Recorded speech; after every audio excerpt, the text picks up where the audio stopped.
What's up people, it's Multiplier and today we are looking at EQing when it comes to mixing.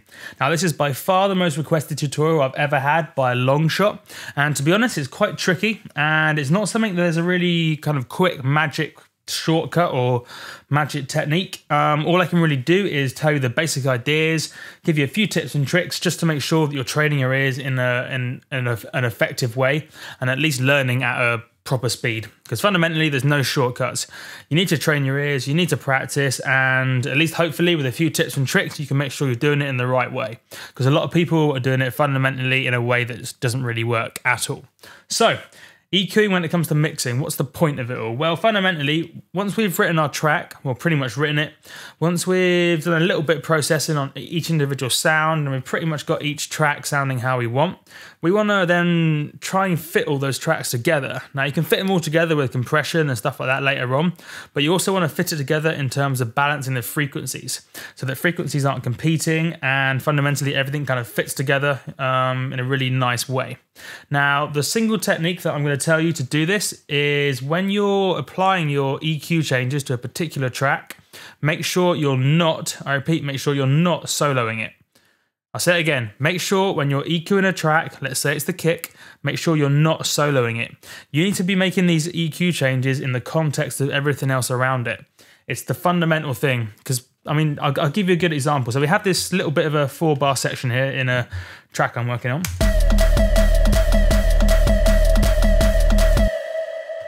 And we're doing a little bit of EQ to the kick. Now, what we've done to this kick is we've taken a little bit of frequencies away from around the 200 Hertz mark.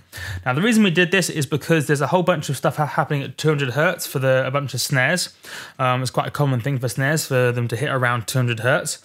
So what we're doing is we're just clearing a little bit of the frequencies away around 200 Hertz on the kick, just so that snare has a little bit more room to kind of breathe. Now, it's quite subtle, but fundamentally, a combination of all these subtle changes does add up to a big thing.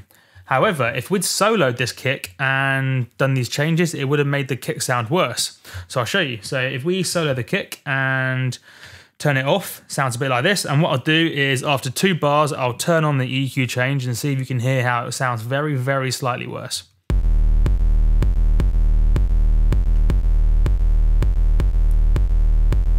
I'll do it again because it's quite subtle. You have to train your ears. If you're listening through laptop speakers, you might not hear it that well. So 2 bars with it off, 2 bars with it on.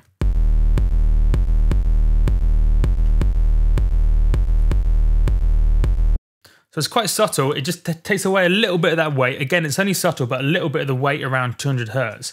So if you were soloing the kick and EQing it, you wouldn't make this change. However, when you're hearing it in the context of everything else in the track, in this particular case, in the context with this bunch of snares and this percussion loop, it just kind of gives the snares a little bit more room to breathe. But because everything else is happening around it and something else is filling up that 200 Hertz slot, it doesn't feel like the kick is really missing out on too much, because that little bit of frequencies in the kick isn't competing with the 200 Hertz on the snare. So I do a similar thing of playing everything, and then on the kick I will leave it off for 2 bars and then turn it on.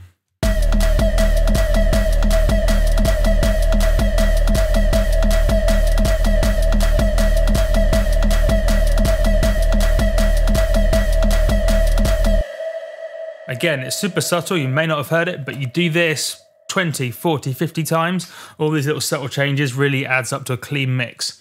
And that's the only real technique when it comes to kind of EQing, when it comes to mixing, is, I'll say it again because it's super important, make sure you're not soloing when you're doing the EQ changes. It's all about balancing the frequencies in context of everything else that's going on. Now, there's also one other super important tip that is something that basically throws an awful lot of people off when they're doing EQing, and that is when you're making your EQ changes and you're doing some changes and it sounds a bit better, make sure it's sounding better because the frequencies are balanced better and not because you've just made it louder. Fundamentally, scientifically proven, you should all know this, everything sounds better louder, up to about 90 decibels or whatever it is. But fundamentally, everything sounds better louder. So if you play something louder, it's going to sound better. However, that's not what we're doing with EQing. We want to balance the frequencies and get it all to fit together better. So I'll give you an example of how not to do it, and a sort of easy mistake you can make. So we've got our little synth going on here. I chose this particular set of 4 bars because it's quite a simple section. So we've got this particular synth. And then let's say we want to do some EQ to it to see if we can get it to fit nicer. So we'll stick on an EQ. We'll put it after Alloy 2, even though we would end up putting it before in real life. But yeah, so let's not make sure we're not soloing it, because that was our first tip, our only real technique. And then we will play around with the EQ and try and make it sound a bit better. And then I'll tell you what I did wrong.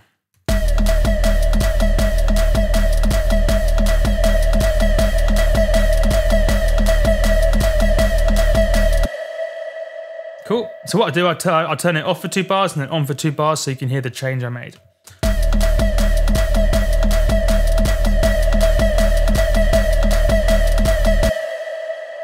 See how it just kind of jumps out the mix a bit more and how much better it's sounding? Well, it's not actually sounding better. All I've done, as you can see here, if you have a look at the EQ, is boost the frequencies a bit. So it's basically, and then when you have a look at what frequencies are actually coming out on this particular channel, it's really done is made that particular track louder. So we could have got exactly the same effect just by turning up the channel, which isn't what we want because we balanced all the relative volumes at an earlier stage. Fundamentally, that's not what we're doing when we're EQing. We don't want to affect the volume. We just want to balance the frequencies better. Now, it's perfectly fine to have this particular EQ curve on it if we needed to, but we would need to make sure that it's there for the right reasons and not there just because it's basically sounding louder. That's why it was one of the main reasons why a lot of the times people tell you when you're EQing, it's better to cut frequencies, just because when you're cutting frequencies, it's a lot less easy to kind of trick yourself into thinking something sounds better by kind of accidentally making it sound louder. There's a few other reasons why in general it's better to cut, but I'm not a huge believer in that idea. Fundamentally, if it sounds good, it sounds good. It doesn't matter whether you boosted or cutted. Not cutted. But yeah, it can be a nice way of not tricking yourself just by cutting instead of boosting frequencies. That way you don't accidentally make it sound louder. So I'll say it again. Fundamentally, make sure when you're EQing, if you make a change and it sounds better, it's not just because it sounds louder. Make sure it's better because the frequencies are balanced better and they fit together better with your other tracks. And yeah, that's basically all there is to EQ. I'm not going to explain exactly how each particular EQ works because they all work in different ways. They all do a broadly similar thing, they just sound a bit different. And you can figure it out. EQs are pretty simple to use. This is more kind of conceptual about how to actually do it. And yeah, that's EQing.